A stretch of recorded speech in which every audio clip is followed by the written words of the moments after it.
UW-La Crosse is ranked as one of the most military-friendly schools in the nation.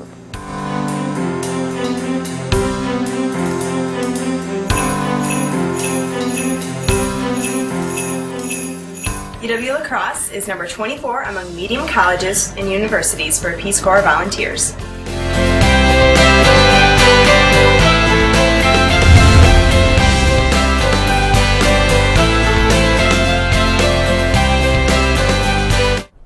Hello and welcome back into WMCM's Week in Review. I am Chief Meteorologist Nick Riddolotti, here to bring you your weather forecast for the weekend. And let me tell you folks, it looks good.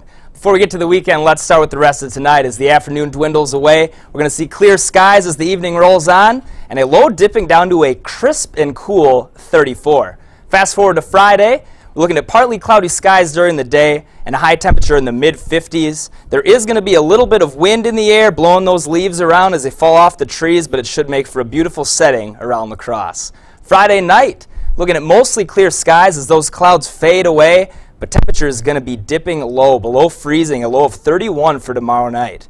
Starting the weekend out, Saturday, during the day we're going to see some clouds in the sky. The sun will peek through at certain points of the day, and it's going to be rather comfortable. High temperature on Saturday of 50 degrees.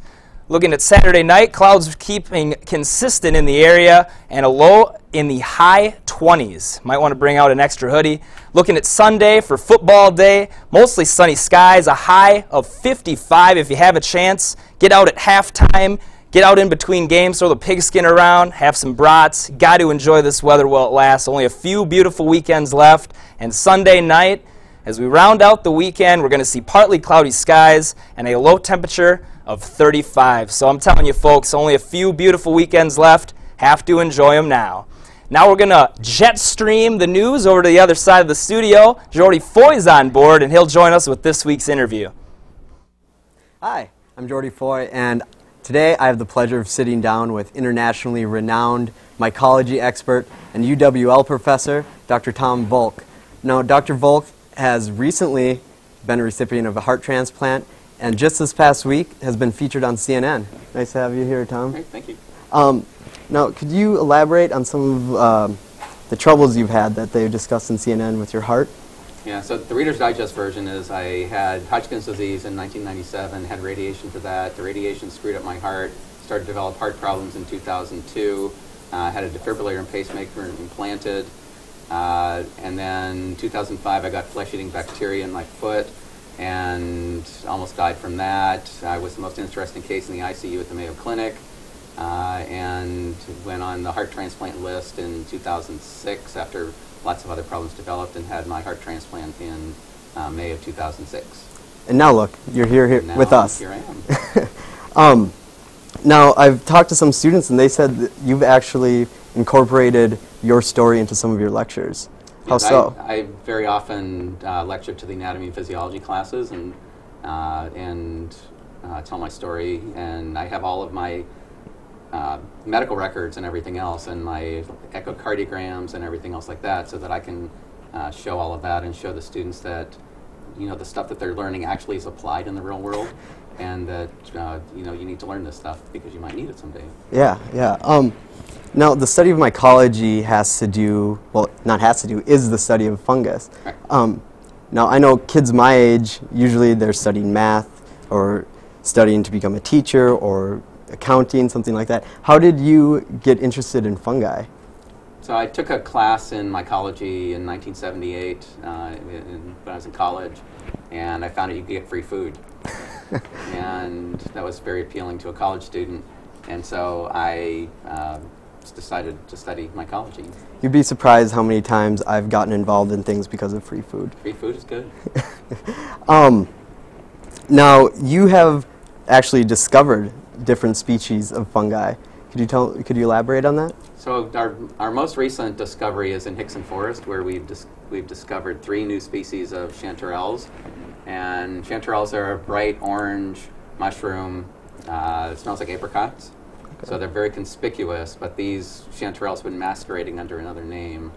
And so we've discovered that they are actually a new species, and we've written the descriptions for it, and that's about to be published. Oh, wow.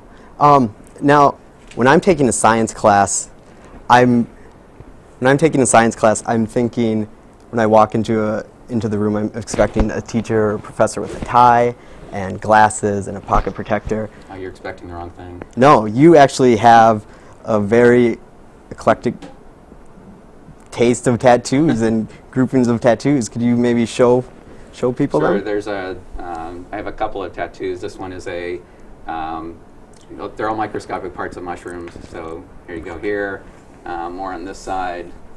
And you can't see it today, but my heart is on my sleeve, literally. And there you go. So. And, you know, I've talked to some students and they've actually said that you're not afraid to show off your legs and you actually wear a kilt. I do. I wish we had more time to discuss that, believe me. But we're actually going to send it over to the adorable animals that are in need of homes with this week's Perfect Pets.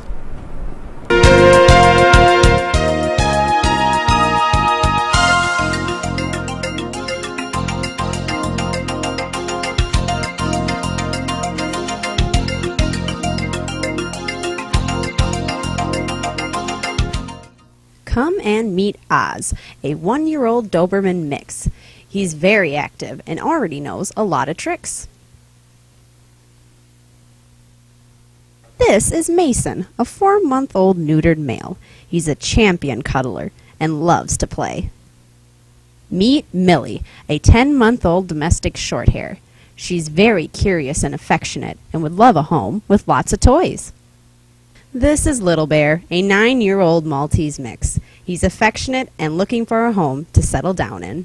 To find out more about adoption for these pets or others, contact the Cooley Region Humane Society at 781-4014. Again, the number for the Cooley Region Humane Society is 781-4014. The UWL football team had its first WIAC matchup this past weekend against Stevens Point, where they were able to capture a victory, 19-16 victory. The Eagles started off slow, having to punt on their first possession, followed by a pointer field goal to make the game 3-0.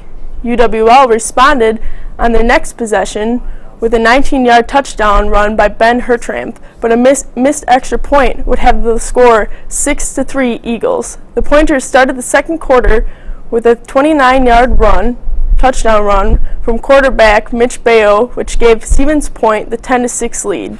Later on in the second quarter, the Eagles would capitalize on a Bayo interception by scoring on a 36-yard run from Jake Welch. Stevens Point was able to tie the game up at 13 apiece before the half by converting a 33-yard field goal. Following halftime, the Pointers found themselves right where they left off, converting another field goal, giving them a 16-13 lead. That field goal was only scored in the third quarter. After miscues on both sides of the ball during the beginning of the fourth quarter, the Eagles found themselves still trailing by 3 with under 3 minutes to go. With under 3 minutes to go, the Eagles were able to force a punt. UWL quarterback Andy Sayers was able to throw 4 straight completions, including a 26-yard pass to Jeff Hafferman and a 27-yard pass to Alex Sleep. Sears led the team down into the red zone, where Jared Stan scored on a 3-yard run with 16 seconds left in the game. That was enough to hold off the victory. UWL will return to the field this Saturday at 1 o'clock in their home opener versus UW Platteville. Moving on to the tennis court now, where the Eagles women's tennis team earned a pair of victories on Saturday afternoon. The Eagles were able to beat Division I UW Green Bay by a score of 6-3 and won a WIAC duel against UW Oshkosh 9-0. The Lady Eagles are now 6-3 overall and 3-1 in conference. In the matchup against Green Bay, UWL took 4 out of the 6 singles matches. Olivia Harwick, Brianne Blanton, Kimi Morzak, and Andrea Vivian captured victories. The Eagles also took 2 of 3 doubles matches against Green Bay. Moving along to Oshkosh, UWL's Abby Tresser defeated Presley Nolte in number 1 singles, and Hartwick defeated Morgan Counts in number 2 singles. The Eagles won first, second, and third ranked matches in doubles. UWL will return to action Saturday facing UW